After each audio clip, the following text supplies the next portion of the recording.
नमस्कार दोस्तों, मैं स्मित मिश्रा स्वागत करता हूं एक बार फिर से आप सभी का एमजेटी एजुकेशन में। ग्रीनलैंड बनेगा यूएसए का 51वां स्टेट।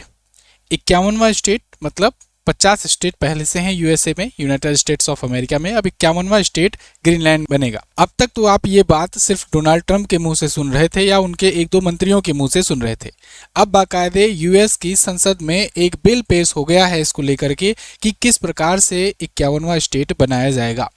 आज की वीडियो में हम लोग उस बिल के बारे में जानेंगे कि इससे क्या क्या शक्तियां आ जाएंगी यूएसए के अंतर्गत, कि कैसे वो ग्रीनलैंड पर कब्जा करेगा। दूसरा ये जानेंगे कि यूएसए सिर्फ यहीं पर नहीं रुकने वाला है, यूएसए और भी आगे स्टेप्स लेगा। ये उसका एक कदम मात्र है, मतलब सीढ़ी का एक हिस्सा मात्र है। तो अब आगे आने वाले टाइम पर क्या क्या करेगा यूएसए, आज की वीडियो में बहुत ही डिटेल में जानेंगे। बहुत ज़रूरी वीडियो है, इसको आपको जरूर देखना है, क्योंकि वो जो उपनिवेशवाद जो 18वीं 19वीं शताब्दी में चल रहा था वही अब फिर से शुरू होने जा रहा है। तो इन तक जरूर देखना, काफ़ी इन्फॉर्मेटिव वीडियो होगी आपके लिए। तो देखिए आप आर्टिकल, अमेरिका में ग्रीनलैंड पर कब्जे का बिल पेश हो गया है। 300 सालों से डेनमार्क के हिस्से में है ग्रीनलैंड। अब ग्रीनलैंड अमेरिका कब्जा करना चाहता है, लेकिन क्या ये इतना आसान होगा? यूएसए तो ये बता रहा है कि राष्ट्रीय सुरक्षा के लिए, अमेरिकी सुरक्षा के लिए बहुत जरूरी है, लेकिन किस प्रकार से जरूरी है आज ये भी हम लोग देखेंगे, मैप से पूरा अच्छे से समझेंगे।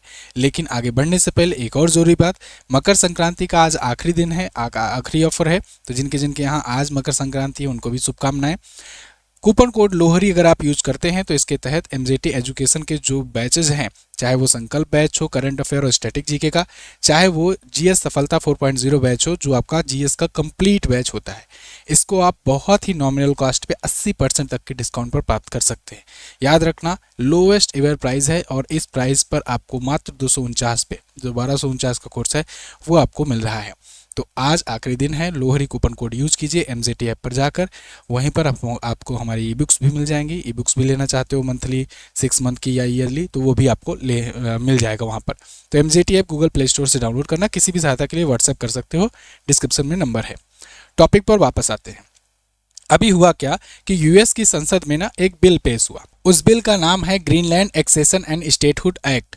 तो इस एक्ट के पास हो जाने पर, अभी ये पेश हुआ है, जब ये पास हो जाएगा उसके बाद राष्ट्रपति की मुहर लग जाएगी, तो उसके बाद फिर ग्रीनलैंड पर कभी भी अमेरिका कब्जा कर सकेगा, बाई फोर्स, बाई पैसा, किसी भी तरीके से। अभी क्या क्या प्रावधान है और क्या क्या चीजें इसके तहत होंगी वो हमको मैं डिटेल से बताऊंगा ही, लेकिन ये भी प्रावधान है, मोटा मोटा समझिए कि चाहे अगर पैसे से खरीदना हो तो खरीद भी सकते हैं, वो भी ऑप्शन रखा गया है, और अगर सेना उतार करके उसको कब्जा करना हो तो वो भी ऑप्शन रखा गया है।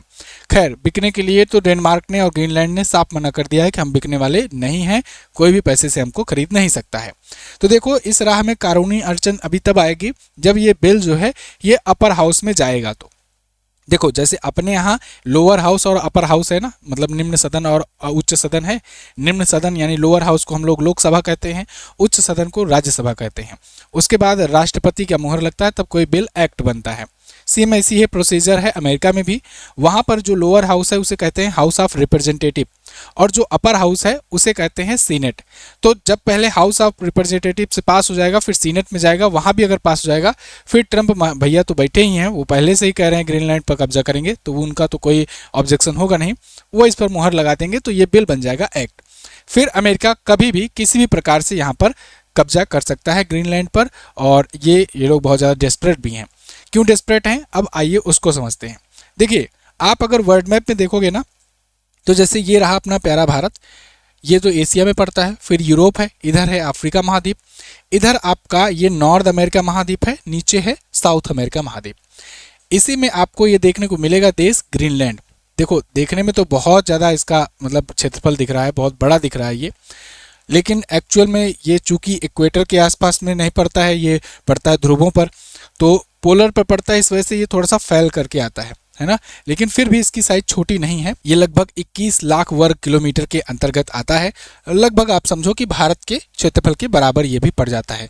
लेकिन इसकी आबादी मात्र 57,000 है, मात्र 57,000 की पॉपुलेशन है। आप सोचो कि अगर भारत के ही साइज अगर मान लें, तो भारत में देखो, दुनिया में सबसे ज़्यादा पॉपुलेशन है भारत में, 1.5 अरब के आसपास लोग रहते हैं, 1.45 बिलियन, और यहाँ पर मात्र 57,000।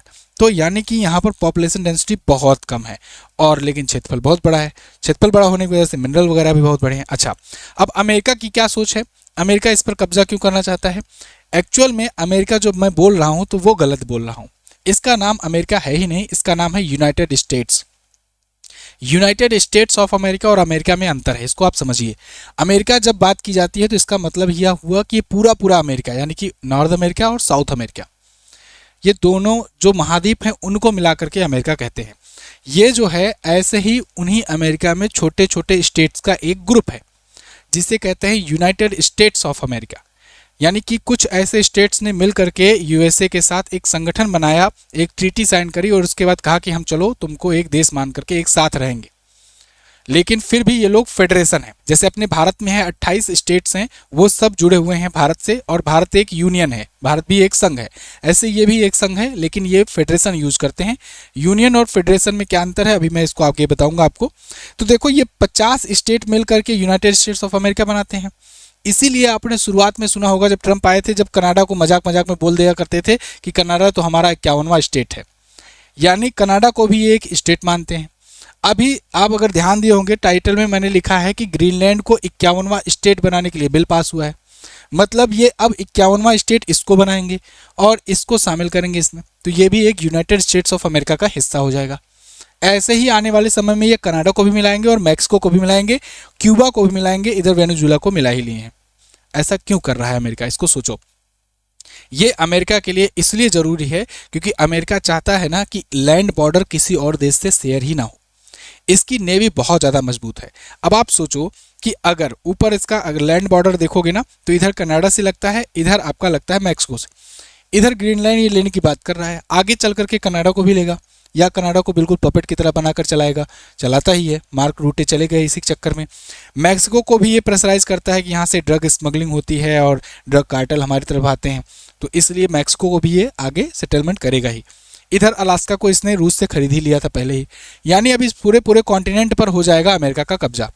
अब इसका हो जाने से ये चारों तरफ से वाटर से लॉक्ड हो जाएगा, यानी इसका कोई लैंड बॉर्डर किसी और देश से लग ही नहीं रहा होगा।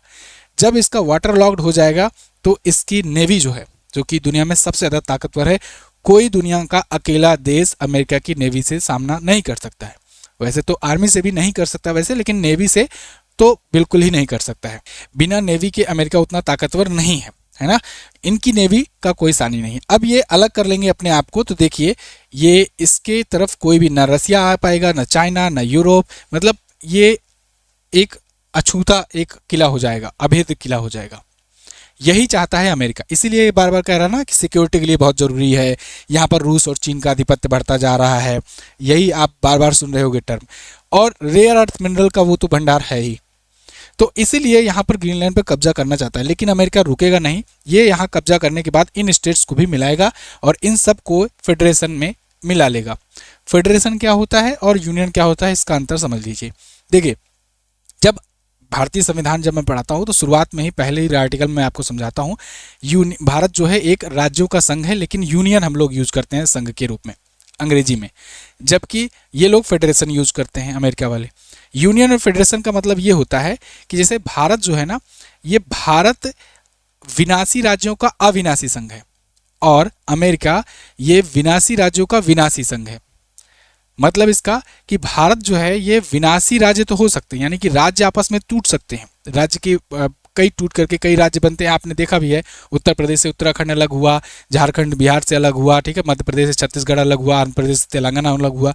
तो विनाशी राज्य तो हो जाएंगे, लेकिन अविनाशी संघ है। मतलब कोई ऐसा राज्य नहीं होगा जो अलग होकर के कल को कहे कि नहीं हम भारत से मिलकर के अलग होकर पाकिस्तान में मिलना चाहते हैं या भारत से अलग होकर बांग्लादेश में मिलना चाहते हैं, ऐसा कोई नहीं कह सकता। तो भारत जो है ये विनाशी राज्यों का अविनाशी संघ है, संघ नहीं विनाशित होगा, केवल राज्य उसमें विनाशित हो सकेंगे। अमेरिका में ऐसा नहीं है। अमेरिका में क्या है, ये विनाशी राज्यों का विनाशी संघ है। मतलब यहाँ पर कल को अलास्का कह दे कि नहीं हम अपना राष्ट्रपति मानेंगे ही नहीं ट्रंप को, हम अपना राष्ट्रपति खुद बना लेंगे, तो ये बना सकता है। यहाँ पर कैलिफोर्निया हुआ या और लॉस एंजलिस हुआ, ये सब अगर चाहें कल को कि नहीं हम ट्रंप को नहीं मानेंगे राष्ट्रपति, अपना इन सब का अपना फ्लैग होता है, अपना सब कुछ भी होता है, बस ये एक फेडरेशन ट्रीटी के तहत जुड़े हैं यूएसए से। तो एक राष्ट्रपति को मानते तो हैं, लेकिन अपने आप में सारी प्रभुसत्ता भी रखते हैं साथ साथ में। इनके यहाँ का भी कई बार आप ये भी देखे होंगे ना कि आपको जब जाना होता है कैलिफोर्निया में तो आपको 2 नागरिकता बनवानी पड़ती है। एक तो जैसे मान लो आप कैलिफोर्निया में गए तो कैलिफोर्निया का एक नागरिकता लेना पड़ेगा और एक नागरिकता यूएसए का लेना पड़ेगा। तो इस प्रकार से यहाँ पर चीज़ें चलती है। तो यानी कल को अगर अलग होना होगा तो वो अलग हो सकता है। तो इसीलिए ऐसे ही ये कनाडा को भी रख लेगा अपने में। तो कनाडा का अपना चलो ठीक है, झंडा है, प्रधानमंत्री है, सब कुछ ठीक है, लेकिन वो मानने लगेंगे कि चलो हमारे एक राष्ट्रपति हैं डोनाल्ड ट्रंप और हम इसकी एक स्टेट हुए, अपना कानून चलाओ, कोई दिक्कत नहीं, अपना नियम कानून बनाओ अपने यहाँ, लेकिन राष्ट्रपति एक मानो। तो ये हो जाएगा। ऐसे ही ग्रीनलैंड को भी ये करना चाहते हैं कि ग्रीनलैंड अपना कानून चलाए, ठीक है, लेकिन वो अमेरिका के तत्वाधान में आकर के अपना कानून चलाए। अब आप देखो ग्रीनलैंड की वर्तमान स्थिति, इस पर डेनमार्क का कब्जा है। डेनमार्क लगभग 300 सालों से इस पर कब्जा करके रखा हुआ है। डोनाल्ड ट्रंप इसको लेकर के एक बयान भी दिए थे कि देखो इसका ये मतलब नहीं होता है कि तुम 500 साल पहले वहां पर एक जाकर नाव खड़ी कर दिए थे तो वो देश तुम्हारा हो गया। ये देश हमारे लिए इंपॉर्टेंट है, इसलिए हम इस पर कब्जा करेंगे। ये डोनाल्ड ट्रंप का बयान है। ये वही कह रहे हैं कि मतलब कि एक नाव जा करके, जिससे उपनिवेशवाद चल रहा था, ऐसे ही तो करते थे सब लोग, जा करके दुनिया भर के देश जा करके नाव डॉक किए या व्यापार करने का बहाना बनाए, उसके बाद फिर कब्जा कर लिए, कह दिए कि ये हमारा है। तो ऐसे ही डेनमार्क कब्जा किया था। अब इंटरेस्टिंग बात सुनो, इतने बड़े एरिया का जो मैंने आपको बताया, इस इतने बड़े एरिया की सुरक्षा के लिए डेनमार्क ने पता है कितने सैनिक खड़ा किए हैं? कितने? सोचो, 200 सैनिक।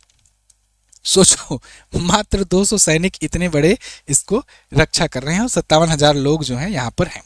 खैर, अब जब डोनाल्ड ट्रंप ने कहा है कि इसको कब्जा करेंगे और बाकायदे बिल भी ला दिया है, तो अब डेनमार्क जो है यहाँ पर गुट बना रहा है। लगभग 6 से 7 देश शामिल हुए हैं अभी इसमें, और ये लोग मिलकर के कह रहे हैं कि हम इसको कब्जा नहीं करने देंगे। इसी बीच नाटो का टर्म आता है, नॉर्थ अटलांटिक ट्रीटी ऑर्गेनाइजेशन। इसकी स्थापना 1949 को हुई थी। 1949 में सोवियत संघ से बचने के लिए ये लोग क्या किए, 12 देशों का एक ग्रुप बना था। उन्होंने सोचा कि हम लोग एक रहेंगे तो फिर ही सोवियत संघ को हरा पाएंगे। अमेरिका वगैरह भी शामिल था। आगे चल के धीरे धीरे और भी छोटे छोटे यूरोपीय देश शामिल होते गए। आज के टाइम पर स्थिति है 32 देश इसमें हैं। नाटो का एक संविधान का एक आर्टिकल है, आर्टिकल 5। आर्टिकल 5 ना बड़ा ही मजबूत है। ये कहता है कि अगर नाटो के किसी भी एक मेंबर पर अगर कोई देश अटैक करता है तो वो अटैक पूरे नाटो मेंबर पर अटैक माना जाएगा और फिर सभी नाटो के मेंबर मिल करके उस पर अटैक करेंगे। ये नाटो का ये आर्टिकल 5 है। हालांकि अभी तक केवल एक बार यूज हो पाया है, अफगानिस्तान पर इसने यूज किया था सिंगल बार, केवल जब 9/11 अटैक हुआ था अमेरिका पर तब। तो उसके बाद से आज तक आर्टिकल 5 अप्लाई नहीं हुआ है। लेकिन अगर मान लो ग्रीनलैंड पर कब्जा करने जाते हैं ट्रंप, तो अब चूंकि ग्रीनलैंड है डेनमार्क के हिस्से में और डेनमार्क है नाटो का मेंबर, तो यानी इसका आर्टिकल 5 अप्लाई होगा कि यानी ये हमला सब पर हमला माना जाएगा। लेकिन इंटरेस्टिंग बात ये है कि नाटो का मेंबर डेनमार्क भी है तो नाटो का मेंबर अमेरिका भी तो है, यानी नाटो टूट जाएगा। और यही बात डेनमार्क के प्रधानमंत्री और बाकी यूरोपीय देश कह रहे हैं कि अगर ग्रीनलैंड पर अटैक करोगे तो नाटो टूट जाएगा। अब ट्रंप का क्या कहना है? ट्रंप कह रहे हैं टूटने दो, मेरा कुछ नहीं घाटा, इसमें तेरा घाटा। कैसे? नाटो जो है ये फंडिंग से चलता है, इसकी खुद की सेना नहीं है, ये सभी की सेनाएं मिल करके एक साथ लड़ाई करते हैं, जो भी करते हैं एक्सरसाइज वगैरह। तो नाटो जब पूरा फंड होता है ना, तो उसमें 80% फंड अकेले देता है यूएसए। अब नाटो को ऑलरेडी यूएसए को की धमकी मिल चुकी है जब से ट्रंप आए हैं कि नाटो में यूरोपीय जो देश हैं केवल मजा उठा रहे हैं, यहाँ पर पैसा नहीं लगा रहे हैं, अमेरिका का ही पैसा फर्जी का खर्चा हो रहा है। तो नाटो के जितने भी मेंबर हैं यूरोपीय देश खास करके, उनसे इन्होंने कहा कि सब लोग अपने अपने जीडीपी का कम से कम 5% डोनेशन दो, नहीं तो यूएसए बाहर हो जाएगा। अब यूएसए अगर बाहर हो जाएगा तो फिर रूस से तुमको कोई नहीं बचा पाएगा। ये जब ट्रंप आए थे तब शुरुआत में ही कह दिए थे। अब ये इसलिए कहे थे क्योंकि इनको लगा था कि नाटो में यार सारा खर्च तो हम ही कर रहे हैं, तो बाकी तुम लोग क्या कर रहे हो, तुम लोग केवल सिक्योरिटी का फायदा उठा रहे हो। तो अब वो कहे थे, तो यूरोपीय देश, मतलब आप समझ सकते हो ना, 80% अकेले यूएसए मिला रहा है। तो अगर नाटो टूटने की धमकी ये लोग दे रहे हैं, तो ट्रंप अब कह रहे हैं ठीक है हम निकल जाते हैं बाहर। अगर हम निकल जाएंगे तुम लोग वैसे ही बर्बाद हो जाओगे, क्योंकि तुम लोग केवल 20% रह जाओगे और 20% जीडीपी लगा करके तुम लोग रूस से सामना कर लोगे। कल को रूस और चाइना तुम पर अटैक किया या तुम्हारे किसी एक देश पर कब्जा कर लिया, जैसे कि लगा रहता है रूस हमेशा, तो ये जो छोटे छोटे देश हैं, स्लोवाकिया, बोलिविया, लातविया, ये सब को कौन बचाएगा? तुम लोग बचा लोगे। इसी बात से यूरोपीय देश डर रहे हैं। अब यूरोपीय देश को नजर आ रहा है भारत, क्योंकि भारत ही एकमात्र ऐसा देश बचा हुआ है आज के टाइम पर जो किसी भी गुट की तरफ नहीं है। आप अगर देखो तो रसिया का अपना भाई अपने गुट का नेता है, रसिया की तरफ चाइना है, नॉर्थ कोरिया है, ये सब ये हुआ, बेलारूस हुआ, ये सब रसिया की तरफ है। इधर एक मिडिल ईस्ट का ग्रुप जो बनता है इस्लामिक कंट्रीज़ का, तो उसमें इस्लामिक कंट्रीज़ है। इधर जब यूरोपीय का ग्रुप बनता है, यूरोप वगैरह सब साथ आ जाते हैं यूरोपियन यूनियन में, वो अमेरिका के ही साइड रहते हैं नाटो की वजह से। अब अगर अमेरिका अपने आप को पुल ऑफ कर लेगा तो ये अलग थलग हो जाएंगे, रह जाएंगे। भारत ही चौथी सबसे बड़ी इकोनॉमी लेकर के और दुनिया की सबसे बड़ी पॉपुलेशन लेकर के अपने आप में अलग बैठा हुआ है, सबसे रिश्ते बनाकर बैठा है, किसी भी गुट में नहीं है। और हम लोगों ने तो नाम शुरू भी किया था, नाम मतलब कि नॉन अलायंस मूवमेंट यानी गुट निरपेक्ष राज्य। जब हम लोग नाम के सदस्य हैं तो हम लोगों ने उसी समय क्लियर कर दिया था कि हम ना सोवियत वाले गुट में रहेंगे ना इनके गुट में रहेंगे, हम नॉन अलायंस मूवमेंट रहेंगे वाले रहेंगे। तो अब यूरोप के देश देखो अब भारत की तरफ पैरवी कर रहे हैं, क्योंकि भारत की सेना भी मजबूत है, चौथी सबसे बड़ी आर्मी है, तीसरी सबसे बड़ी एयरफोर्स है, इसके अलावा सबसे बड़ी जीडीपी में भी चौथे नंबर पर आते हैं, जल्द ही तीसरे पर हो जाएंगे। इसीलिए अब जर्मनी के अभी फेडरिक मर्ज आए थे, ये भारत से रिश्ते सुधार रहे हैं। फ्रांस के अभी इमैनुअल मैक्रान आने वाले हैं कुछ दिनों बाद, ये भारत से रिश्ते सुधारने में लगे हैं। तो कुल मिलाकर के अब ये लोग रुख कर रहे हैं कि भारत को अपने गुट में शामिल कर ले, क्योंकि इस बीच जब भारत से यूएसए के रिश्ते खराब दौर पर गुजर रहे हैं, खराब संबंध चल रहे हैं, टैरिफ पर टैरिफ लादे जा रहा है। यूरोप की जो जॉर्जिया मेलोनी है इटली की, ये अभी बीच में कह चुकी हैं कि हमें अब रूस की तरफ रुख करना चाहिए। मतलब देखो यूएसए इतना चालाक है ना कि सबको पलझा करके, देखो जो बाइडन भी वैसे ही है, ये लोग ना भले से मुंहफट हों, कुछ जैसे ट्रम्प मुंहफट हैं तो ये तो बोल देते हैं, जो बाइडन चुप्पे हैं नहीं बोलते हैं कुछ, लेकिन करता कौन है? पूरा का पूरा वहाँ का गवर्नमेंट। ये लोग जो बाइडन के थ्रू सबको यूरोप को पूरा अलग करवा दिए। 2022 में जब रसिया ने यूक्रेन से लड़ाई शुरू किया तो इन्होंने सारे सैंक्शंस लगवा दिए, सब कुछ की सारे व्यापार बंद कर दो, रूस से तेल लेना बंद कर दो, गैस लेना बंद कर दो, हमसे लो। ये लोग सब अमेरिका से खरीदने लगे। अब जब डिपेंड हो गए अमेरिका पर, रूस से सब कुछ खत्म कर दिए, तो अब ये लोग यूरोप को धमकी देने लगे। अब यूरोप फंस गया। ये तो वही बात हुई, पेड़ पर चढ़ा दो उसके बाद नीचे से काट दो। तो अब इनके साथ यही है कि अब किधर जाएं। इधर रिश्ता भी खत्म कर लिया, इतना गैस इतना तेल खरीदते थे रूस से और पड़ोसी ही था, आराम से सस्ते दाम में पा जाते थे। अब वही इतना ट्रांसपोर्ट करके अमेरिका से जाकर खरीदना पड़ता है, लेकिन अब फंसे हुए, अब अमेरिका धमकियां भी दे रहा है। तो अब एक तरफ कुआं एक तरफ खाई वाली स्थिति आ गई है यूरोप की, और अब देखना होगा कि आगे इनके साथ क्या होता है। खैर मजे वाली बात यही है कि एक टाइम पर दुनिया भर में जा कर के ये लोग लड़ाइयाँ लड़वाते थे, या तो कब्जा कर लेते थे या तो लड़ाइयाँ लगवाते थे, फूट डालो राज करो वाला काम करते थे। आज इन्हीं के यहाँ फूट पड़ी हुई है और पूरी दुनिया मजा ले रही है। तो 100-200 साल बाद ही सही, लेकिन इंटरेस्ट तो आ ही गया है। खैर ये the Greenland annexation and statehood act है, इस पर आपका क्या कहना है आप कमेंट करके बताइए। अच्छा एक जाते जाते एक और जरूरी बात कि इस एक्ट में है क्या क्या, मतलब किस प्रकार के प्रावधान लागू होंगे, इसको जान लीजिए। तो राष्ट्रपति को विशेषाधिकार मिल जाएंगे कि ये चाहे कानूनी रूप से चाहे यहाँ पर सैनिक उतार करके डेनमार्क को कब्जा कर लेगा। ये ऑफर भी करेगा कि अगर बातचीत से या फिर पैसा ले दे करके अगर शामिल होना चाहता है तो शामिल हो जाए, जैसे अलास्का को इन्होंने खरीदा था रूस से एक बार। ग्रीनलैंड अमेरिकी क्षेत्र बन जाएगा, कब्जा सफल हो जाएगा। तो स्टेटहुड की प्रक्रिया फिर शुरू होगी, एक रिपोर्ट सौंपनी होगी राष्ट्रपति को कांग्रेस के द्वारा, यानी कांग्रेस वहाँ की संसद। तो वहाँ की संसद राष्ट्रपति को एक रिपोर्ट सौंपेगी जिसमें ये बताएगी कि ग्रीनलैंड 51वां स्टेट बनने के लिए क्या क्या फेडरेशन कानून वहाँ पर चलेंगे। ध्यान रहे ये फेडरल कानून वही जो मैंने अभी आपको समझाया।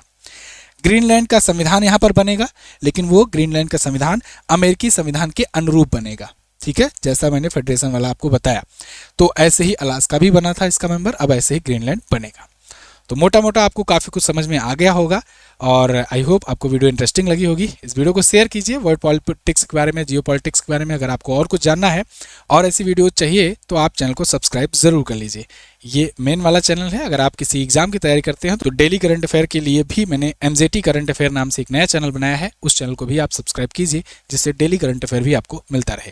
थैंक यू सो मच यहाँ तक वीडियो देखने के लिए। जाते जाते एक बार फिर से लोहरी कूपन कोड यूज़ कीजिए और मकर संक्रांति ऑफर का फ़ायदा उठाइए MJT ऐप पर जाकर। Thank you so much. जय हिंद, वंदे मातरम।